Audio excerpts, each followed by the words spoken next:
Greetings, guys. Welcome back to my channel. My name is Monette, and this is my channel, Evolve with Monette. Moving through the day here, more clients, more downloads. Listen, for those of you that are new, I'm a professional intuitive empath. Question of the day, bing, bing, bing, has been about what you get after you got. Okay? What do you get after you got? Well, if you do your work and you push through, you'll have something else that comes in that's much more suited and better for you. And the question of the day was, why did I get got? And it's to teach you a lesson. We are always in a perpetual state of learning and teaching. And so some of our relationships, in fact, all of them, are teaching lessons. There are opportunities for growth. There are opportunities to understand how we trigger other people or how other people trigger us. And there are opportunities at the root of it to get to the bottom, back to the root chakra, tribal, family, connectivity, finances, stability. It's about how we exist and how we stabilize ourselves. So we get that clarity through the lens of relationships. So if you've been got, taken advantage of, tricked, bamboozled, hoodwinked, then okay, everybody plays the fool, but you don't stay there. And that's the beautiful thing about it.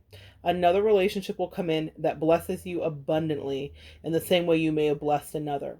And if both of you are broken or come from broken places or never put to bed past karmic cycles, then you may be in each other's life to help each other heal.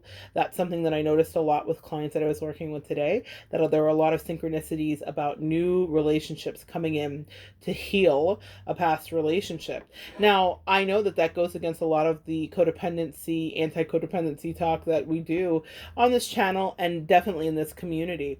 But what happens is, yeah, we still have to work that through relationships, and that means that we don't always do it just alone. I think that a lot of the heavy lifting should be done on your own in order to facilitate healthy love that feels grown grown and sexy, or grown and platonic, or grown and filled with longevity. Whatever your dynamic is, whether it's a friendship or a relationship or whatever, it's important to know that you do your work first, and God never ever sleeps. Karma never misses an address. If you love someone completely and you gave the best that you could give and they were not giving it back to you, that is no reflection on how lovable you are. A lot of people get stuck in that rut and they're like, well, this must mean that this must be what I will get for the rest of my life. No, no, no, no. I really believe in the theory of first half, second half, which is that if the first half of something was terrible, the second half of it inevitably has to balance. That's karmic balance.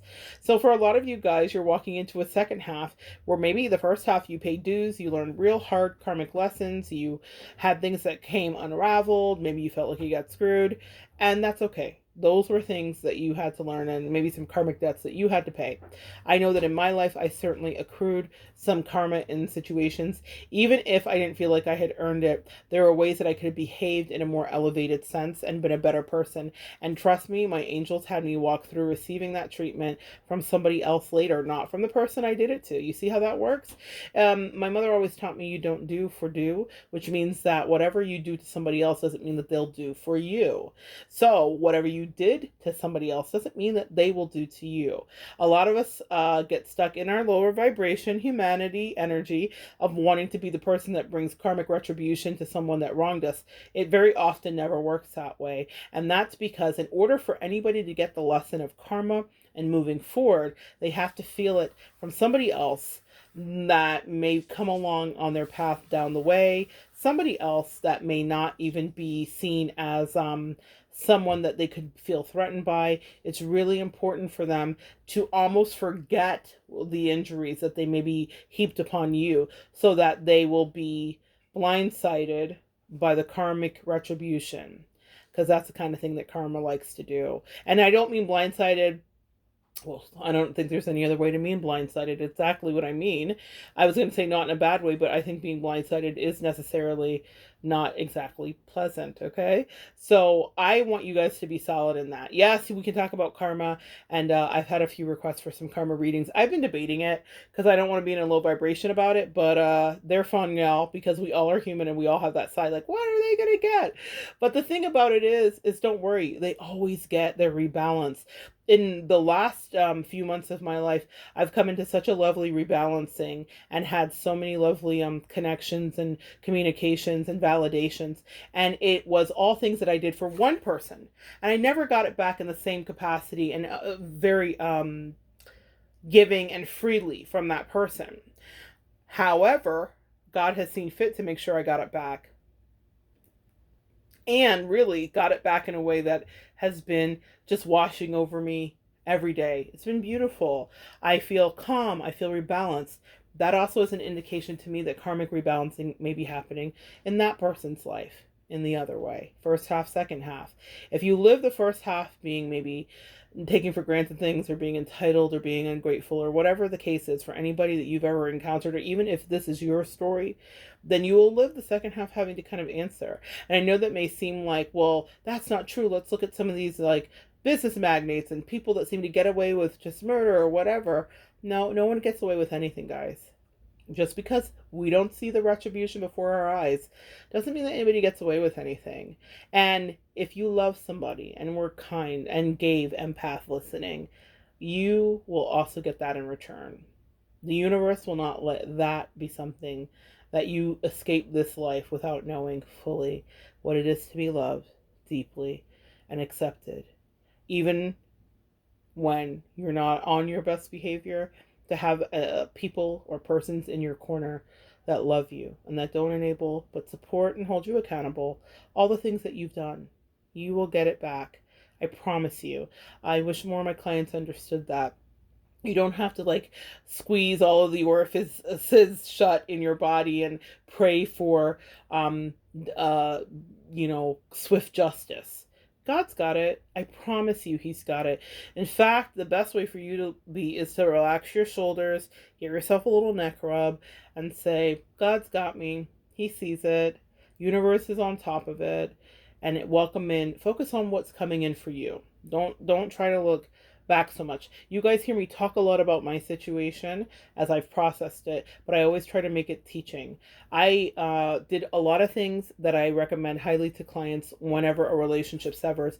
Is I created lots of blockages and lots of ways that I could not reconnect, even when I would be weak and wanted to, which I felt about the beginning of last year. I definitely felt like, oh, well, this could be fixed, or I can handle this because empath, what are we used to doing? Triaging.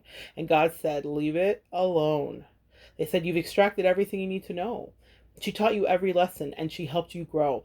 The soulmate that I dealt with was karmic and it was toxic, but it was the best experience that I had regarding a teaching lesson about the duality and the inhumanity of people. I had been living in a kumbaya world and maybe had realized that about other ones, but I hadn't realized that someone so close to you could be treacherous. And that was a lesson I needed to learn, and it set me on my course. Imagine that, a betrayal putting you right in line with your North Node.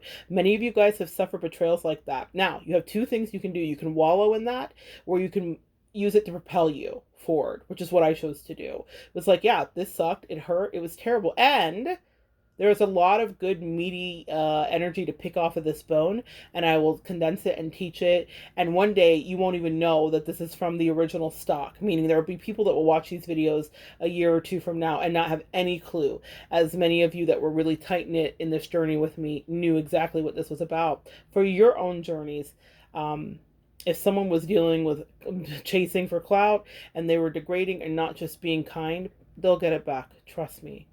Don't worry. Don't even put that back on your mind. They will get it. And you will too. That's the part that I want to focus on. What's coming in for you? Okay? If you can't teach about it or distill it or create it into art, some of the best love songs come from heartbreak. Some of the best seminars on love and relationships. A TED Talk that I love about a woman letting go of a long-term relationship where someone didn't value her came from being strung along for 10 years. If I find it, I will connect it below. And she taught a TED Talk, and it has millions of views, I do believe, because what she said brought her first to her knees, and then she decided, I'm not going to wallow. First half, second half. There must be a love out there for me that's really going to feel good and make me have a part of life where I'm actually walking in a happy destiny and it's not just all calamity. And she wasn't wrong, and she taught millions of people and helped them to get strong. That's what you do when life deals you a gut blow. You take it in and ask, okay, what did I need to know?